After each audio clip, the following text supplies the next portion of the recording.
Hej allihopa and welcome back to Swedish by Hanna. Today we're going to answer a question that one of my viewers asked me and that I know that many of you are struggling with as well. And that is the difference between words like någon, något, någonsin, någonstans. Well, today we're going to clear all of that confusion.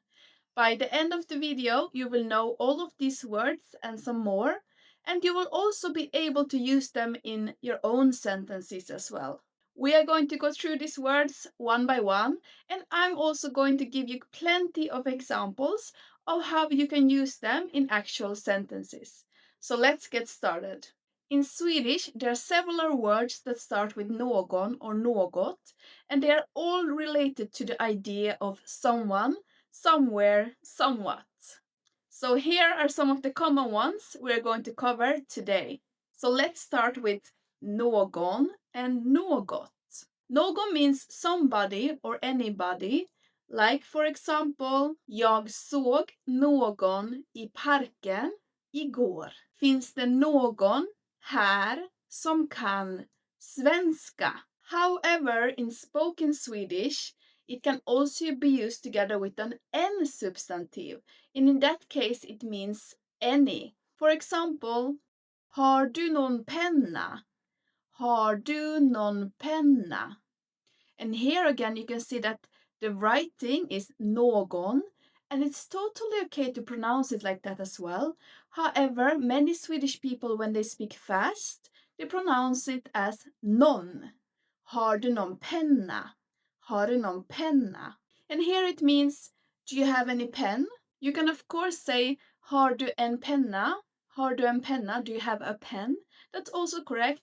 But sometimes when you use spoken Swedish, using någon in the sentence before the en substantive can make it sound a bit softer. Here is another example. Jag har inte någon idé. Jag har inte någon idé. This means I don't have any idea. The next one that's quite similar is något. Något. And något means something or anything. For example, vill du ha något att dricka? Do you want something to drink? Or, jag behöver köpa något till mamma. I have to buy something for mom. However, just like någon that we talked about before, något can also be used together with substantive, nouns, and in this case it's together with ett substantive. And here again, it's the same case as for någon. It's mostly used in spoken Swedish, and it makes the sentence sound a bit more soft, a little bit more natural. Like for example, jag har inte något bord. I don't have any table. Jag har inte något bord. Or, jag har inte något problem. Jag har inte något problem. I don't have any problem. The next one is några, and this means some or a few, and this is usually used together with plural. And by that, we usually talk about plural nouns. So for example, jag har några vänner i Stockholm. Jag har några vänner i Stockholm. I have some friends in Stockholm. And here again you can hear when you speak fast, några almost becomes några. Några. Jag har några vänner i Stockholm. Another example could be, vill du ha några kakor? Vill du ha några kakor? And this means, do you want any cookies? And here one tip I can give you is that if you're talking about one person, then you use någon, like I taught you before. However, if you're talking about several people, then you use några because they are plural. The next one is någon gång, någon gång, and this means sometime or someday. Till exempel, jag vill resa till Sverige någon gång. I want to travel to Sweden sometime. Vi måste träffas någon gång. We have to meet sometime or someday. And then we have någondera.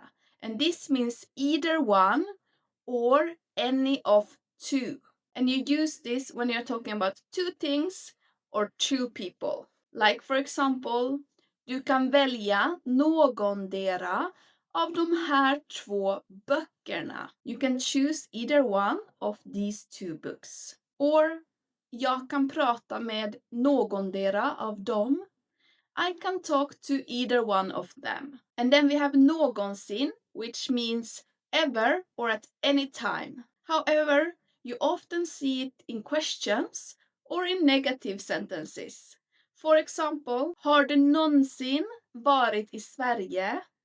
Have you ever been to Sweden? And here again, pay special attention to the pronunciation because you can of course say någonsin.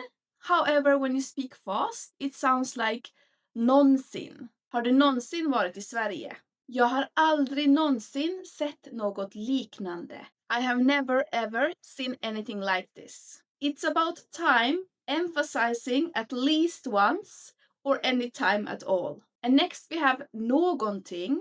So this one is very similar to något that we talked about before. However, it's mostly used in spoken Swedish. This also means something. So for example, jag hörde någonting spännande igår. And when you say it fast, jag hörde någonting spännande igår. So the pronunciation changed from någonting to nånting. Nånting. And lastly, we have a fun bonus. This is a really long word. The word is någonstans ifrån. Någonstans ifrån. And yes, it is written as one word together like this. Any guesses to what it means? Pause the video and write down your answer in the comments before I continue to explain. So, någonstans ifrån means literally from somewhere. For example, boken kommer någonstans ifrån Europa. The book comes from somewhere in Europe. It's just a combination of någonstans and ifrån. It just looks a bit difficult because it's so long. So here are all of the words that we learned today. Have a quick look and see if there is anything that's still difficult or if you still have any questions. And you can ask me in the comments and I will of course reply to you with more explanations and examples if needed. And lastly, before you go, I have a challenge for you. I want you to pick at least one of the words I mentioned in this video and make a sentence in Swedish in the comments using that word. Don't worry if it's not perfect. I will check them all and correct you if needed.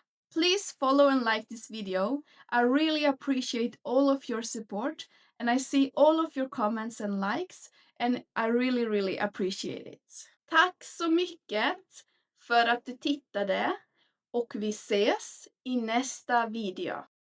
Hej då!